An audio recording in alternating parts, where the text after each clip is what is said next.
Assalamualaikum warahmatullahi wabarakatuh. Waalaikumsalam warahmatullahi wabarakatuh.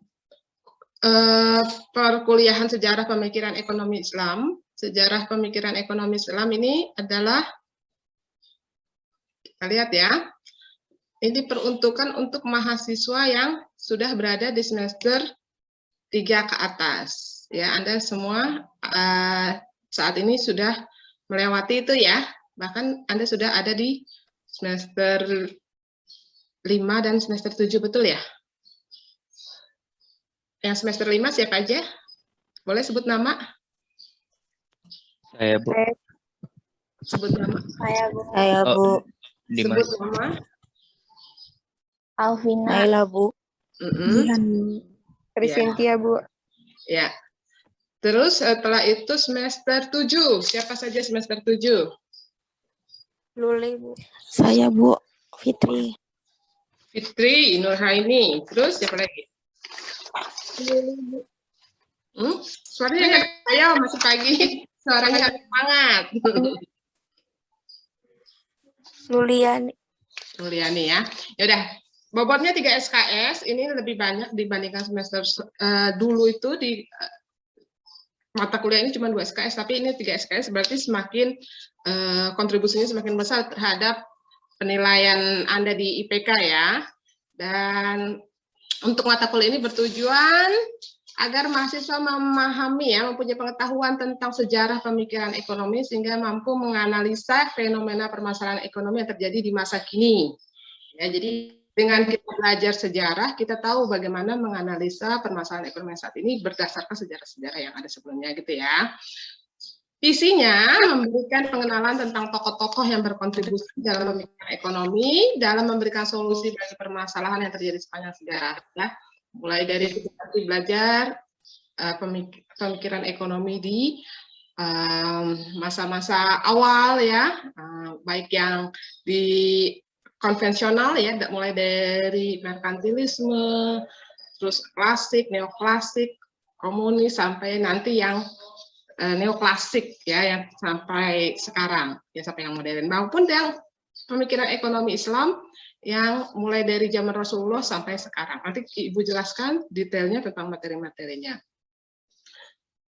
Untuk mencapai kompetensi secara aktif, pembelajaran di kelas lebih ditekankan pada strategi terpusat pada mahasiswa atau student-centered learning. Karena dengan perkuliahan ini diharapkan mahasiswa akan lebih dapat mengembangkan kemampuan potensinya ya dalam hal bagaimana memahami suatu data, sejarah, ya, dokumentasi, literatur yang ada, setelah itu bisa mengembangkannya menjadi sebuah kesatuan pemikiran yang komprehensif, seperti itu ya, mengkaitkan fenomena yang ada di masa lalu, terus sejarahnya seperti apa, terus dikaitkan dengan masa kini, dan membuat suatu penarikan kesimpulan apa solusi yang bisa didapatkan dari itu semua. Seperti itu ya. Jadi student-centered learning ini jadi keywords atau kata kunci dalam perkuliahan sejarah pemikiran ekonomi Islam ya.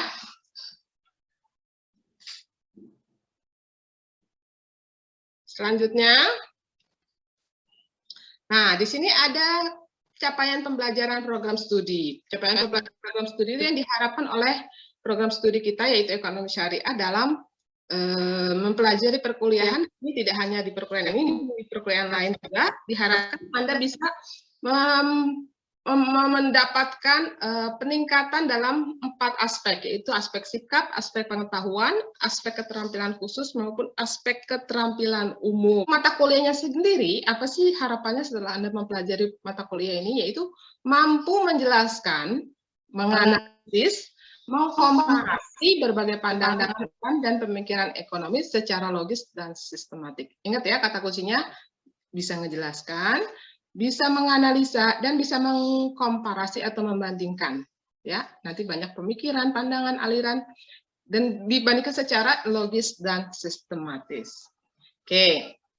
Nah, untuk materi pembelajarannya sendiri nanti akan kita bagi menjadi 2 bagian, sebelum UTS maupun setelah UTS ya.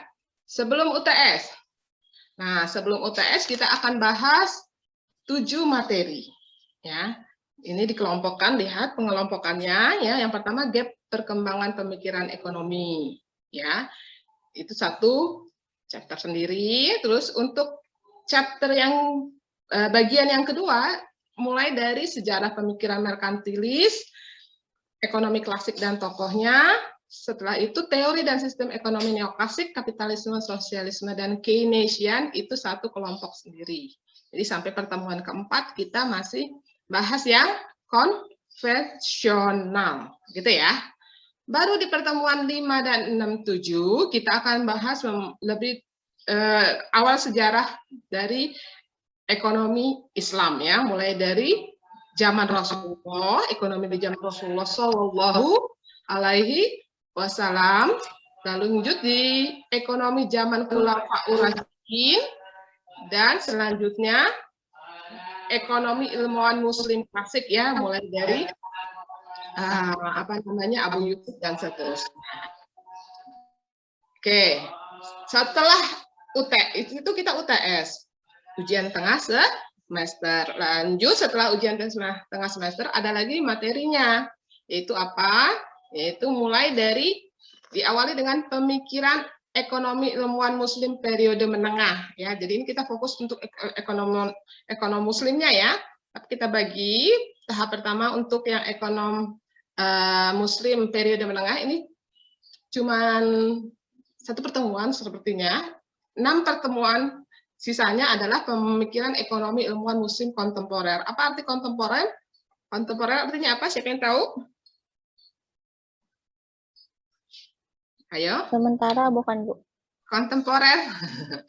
Kontemporer. Siapa tadi namanya? Alvina. Alvina, ya, sementara. Lebih tepat lagi adalah apa? Terkini ya, maksudnya akhir-akhir ini, belakangan terakhir, gitu ya. Kalau bahasa Inggrisnya recently, gitu ya. Akhir-akhir ini berarti mulai dari belakang sedikit sampai ke sekarang gitu ya. Oke, ini kita bagi menjadi 2 part ya, 2 bagian.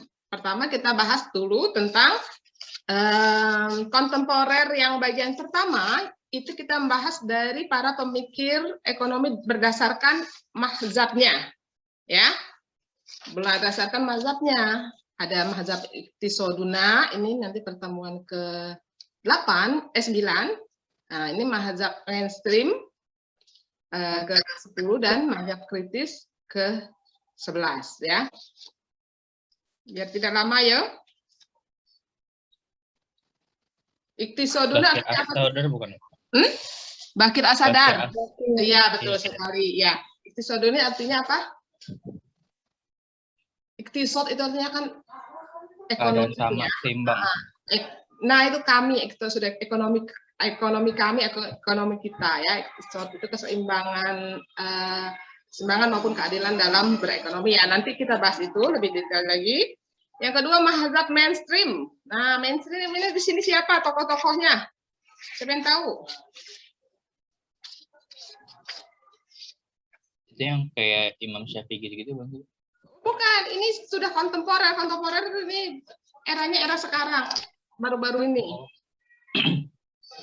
Muhammad Abdul Manan bukan, Bu? Ya, Abdul Manan, betul, bagus ya. Itu siapa tadi namanya? Alvina. Alvina lagi ya. Yang lain aja silakan aktif.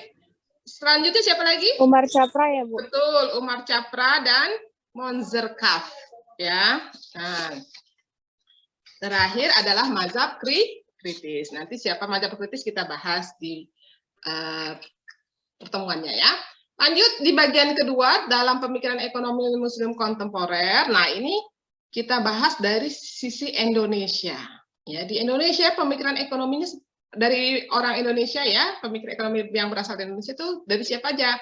Mulai dari dengan sistem pembelajarannya atau mode kuliah kita ya. Sebelum UTS akan dilakukan secara online dan setelah UTS akan dilakukan secara Blended itu artinya sebagian mahasiswa ada di dalam kelas dan sebagian lagi akan menyaksikan lewat online ya, itu namanya blended, sedangkan dosennya juga ada di dalam kelas ya. Metode pembelajarannya mulai dari ceramah ya, seperti ceramah. Mohon itu hanya di mute, tolong. Terus diskusi, mind mapping ya, seperti yang kita kerjakan, studi literatur dan dokumentasi, serta adanya kuis. Sedangkan sistem penilaiannya ada lewat tugas, diskusi, kuis, serta yang paling penting, nah ini nih, saya pantau juga lewat keaktifan ya di kelas ini, baik lewat bertanya maupun menanggapi ceramah dan diskusi ya. Sampai sini ada pertanyaan tentang penjelasan mata kuliah sejarah pemikiran. Nah, nih ya, jadi udah kebaca? Sudah, Bu. Udah, Bu. Diharapkan dari perkuliahan ini nanti mahasiswa mampu menganalisis. Nah, ini Anda tidak sekedar bisa menjelaskan, tapi harus bisa menganalisis terjadinya great gap pada perkembangan pemikiran ekonomi. Ingat ya, Anda sudah di semester berapa sekarang? Ada yang semester 7 mungkin, ada yang semester 5 ya. Jadi ini kalau lagi kuliah tuh perhatikan ya, apa ada capaian pembelajarannya sampai mana? Cukup menjelaskan saja atau sampai menganalisis. Kalau Anda sudah semesternya agak lebih tinggi, di sini Anda diharapkan sudah bisa mampu menganalisis. Sebetulnya ini kan mata kuliahnya untuk semester 7 ya. Anda ngambil ke atas ya, berarti ya, yang anak semester 5 ya. Ya. Jadi lanjut saja. Nanti Anda harus bisa menganalisis adanya apa yang terjadi ya. Kenapa bisa ada gap itu ya? Dan siapa yang memikirkan tentang gap itu ya? Kita mulai aja nih. Nah, apa great gap age-nya? Ya, di mana terjadinya gap-nya itu? Yaitu nih, ya. Jadi menurut si Smetter itu dalam bukunya History of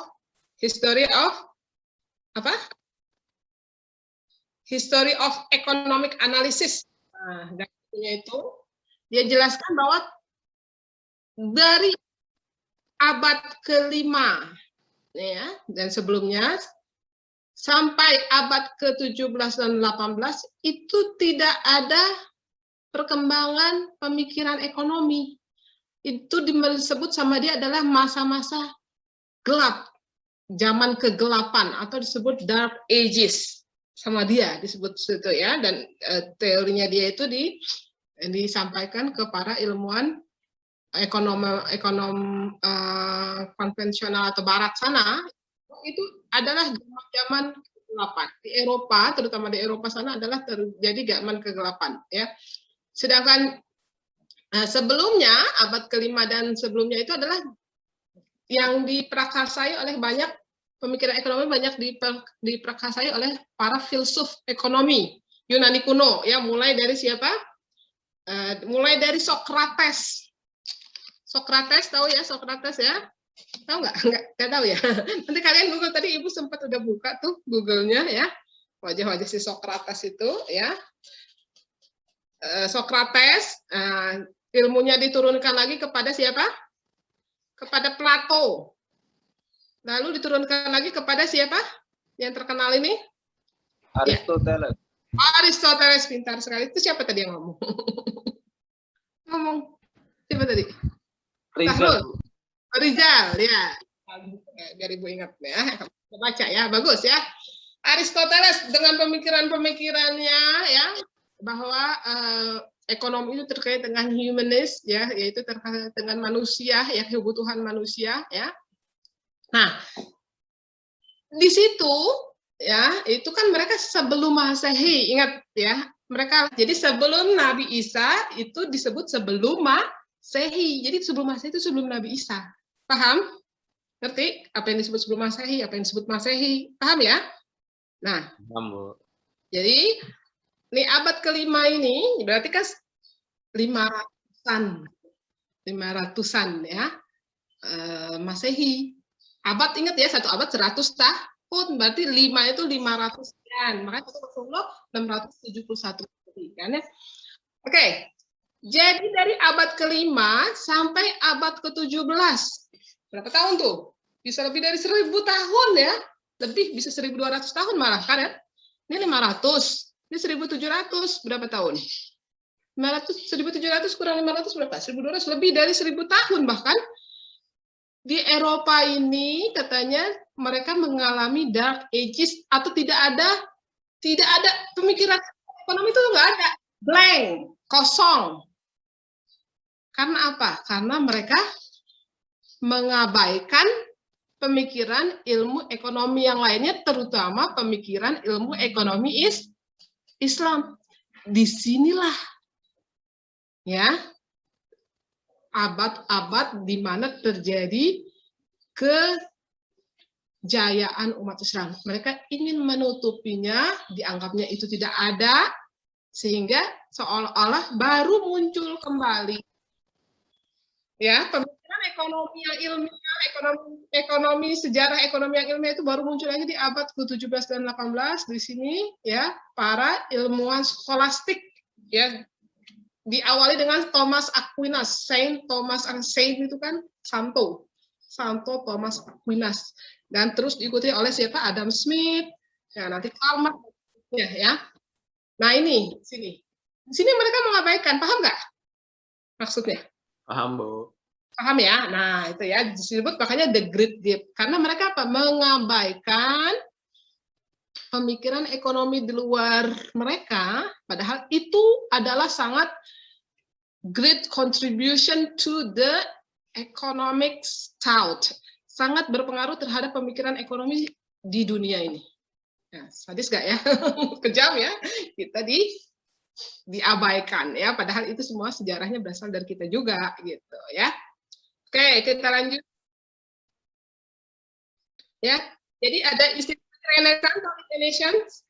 Renaissance itu disebut dengan Bu, masa penerangan. Iya, pencerahan, penerangan. Ya, jadi mereka baru ter-enlighten lagi, tercerahkan lagi di abad ke-17 dan 18 nih. Ya, di sini terjadi apa? Revolusi ilmiah. Tahu nggak revolusi ilmiah? Di mana mulai ditemukannya mesin-mesin yang membantu dalam industrialisasi. Ya, yaitu mulai adanya penemuan yang menginisiasi penemuannya ini adalah si James Watt. Oh, James Watt menemukan apa? James Watt? Mesin uap. Mesin uap. Dari mesin uap itulah mulai terbentuk pabrik-pabrik, ya kan? Akhirnya banyak kita produk-produk yang dibuat secara massal. Ya, Renaissance revolusi ilmiah. Paham ya sampai sini ya? Step-stepnya paham nggak? Insya Allah Kenapa paham. di sini ya? Ya, apa yang disebut the Great Gap itu ya? Ibu lebih detailkan lagi Great Gap-nya.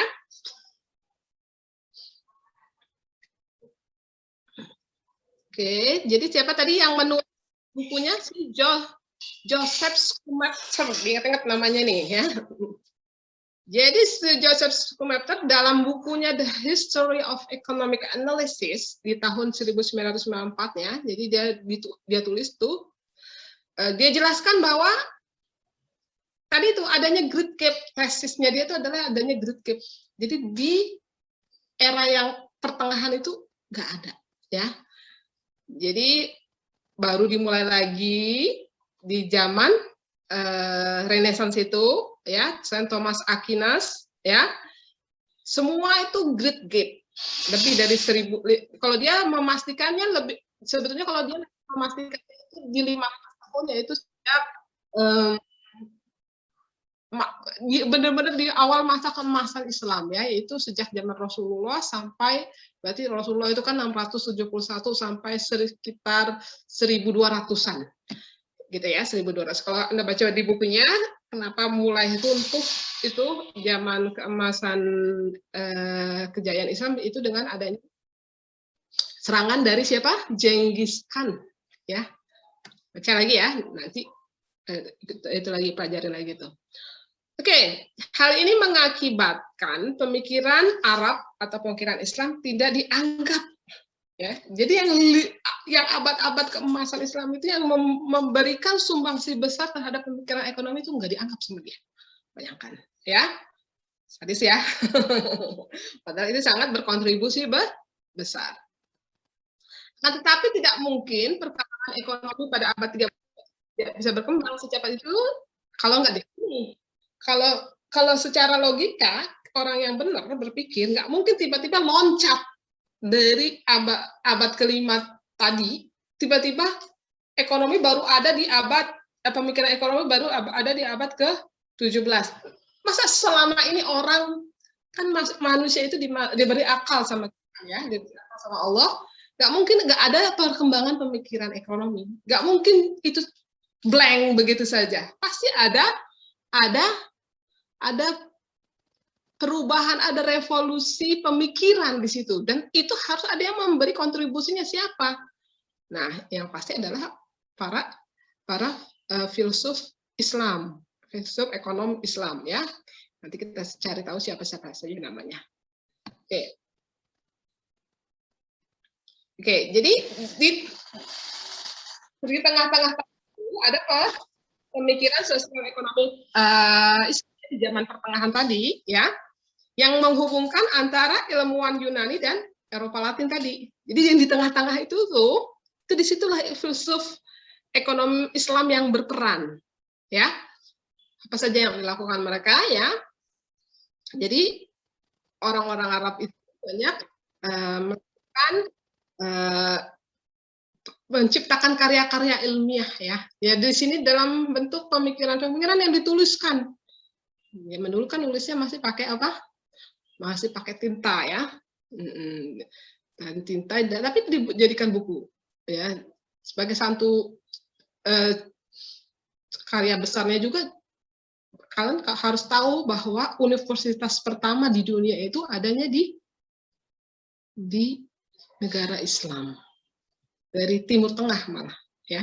Jadi Islam itu memikirkan itu karena kita kan agama kita sangat menganjurkan kita untuk berpikir. Bahkan ayat pertama yang muncul dalam Al-Quran apa? Ayo. Iqra. Tuh. Jadi itu kita balik lagi ke sini ya. Jadi memang kita tidak boleh memungkiri bahwa filsuf-filsuf Yunani yang ada sebelumnya memang punya karya hebat ya, seperti Plato dengan karya politiknya ya, itu Trias Politikanya ya kan, dan seterusnya banyak karya-karya mereka ya. Dan tapi itu maksimalkan oleh di zaman-zaman pemerintahan Islam ya, mulai dari Umayyah, Abbasiyah maupun Utsmaniyah ya, itu dimaksimalkan pemikiran mereka, digali, dicari, dipelajari ya untuk dikembangkan. Di mana saat itu Eropa ya, Romawi sudah runtuh, nggak ada yang memikirkan itu. Justru kita yang ambil alih untuk memikirkan dan mengembangkan itu, tapi tetap fondasi maupun bingkainya harus dalam koridor Al-Quran dan As-Sunnah. Paham nggak? Kita nggak semata-mata mengambil pemikiran Yunani, filsuf Yunani, tapi kita juga mengkaji mana yang benar dan sesuai dengan pemikiran, dengan konsep kehidupan yang diarahkan oleh Allah dalam Al-Quran. Yang sudah kita kaji lagi. Paham nggak maksudnya? Ya. Jadi di sini harus kita tahu ya apa yang terjadi selama Great Gap itu tadi. Paham ya? Oke. Memang ya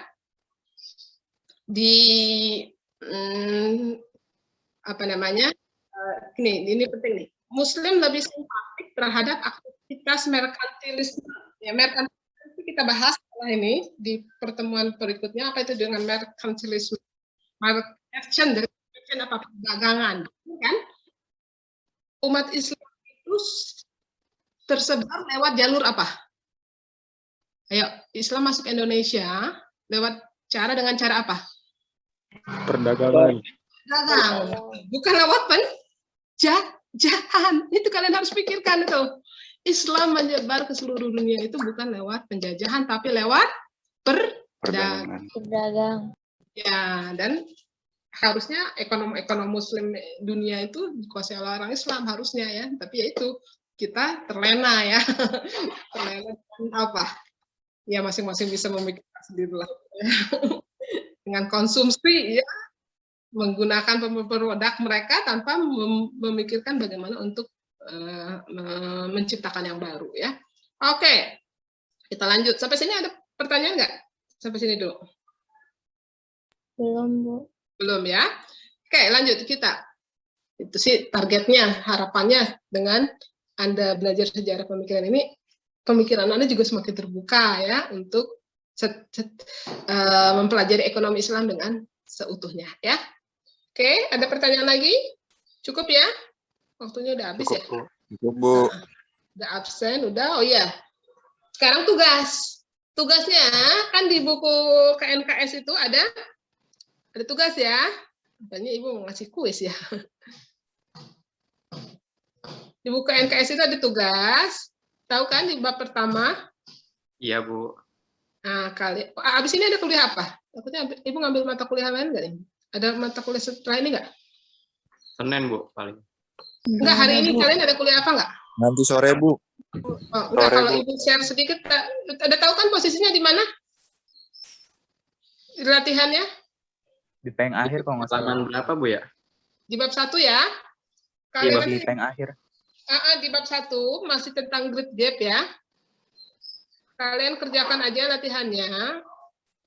Latihannya kerjakan individu dulu deh. Belum kelompok ya, di individu dulu. Ya, artinya Anda memahami secara individu dulu apa yang diajarin hari ini ya. Nanti mungkin di pertemuan keberapa Ibu akan bagi kelompok. Minggu depan kita masih bahas tentang merkantilisme dulu, yaitu pembahasan tentang itu ya, kapitalis dan merkantilisme ya. Dibaca juga sebelum kuliah supaya lebih paham. Ya, mungkin minggu depan Ibu kasih kuisnya ya. Oke? Baik, Udah Bu. kepikiran? Nanti yang tugas hari ini kirimkan di daring aja.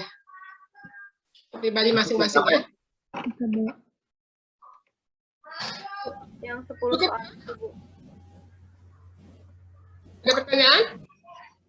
Yang Itu 10 diketik soal. apa ditulis? Diketik. Jangan diketik deh, ditulis aja.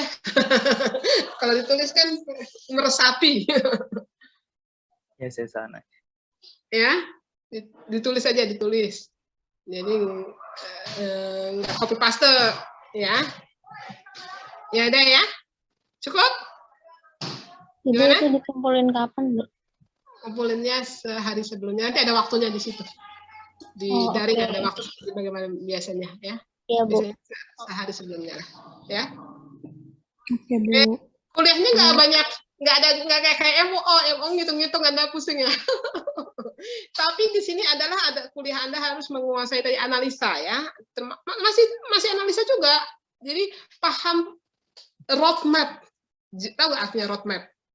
Jalur peta jalurnya gitu loh. Makanya tadi Ibu jelasin ini abadnya segini, ini nih. Jadi Anda udah bisa membayangkan itu, ini di kapan waktunya, ini kapan waktunya, ini kapan waktunya gitu ya. Nanti kita lebih dalam lagi mempelajarinya supaya semakin lebih memahami ya waktu dan zaman gitu ya, sejarah waktu dan zaman terhadap pemikiran ekonomi Islam ya. Ya, semakin semangat juga nih belajar ekonomi Islamnya ya. Oke? Cukup? Iya, Bu. Ya, Bu. cukup ya. Kita selesaikan hari ini perkuliahannya.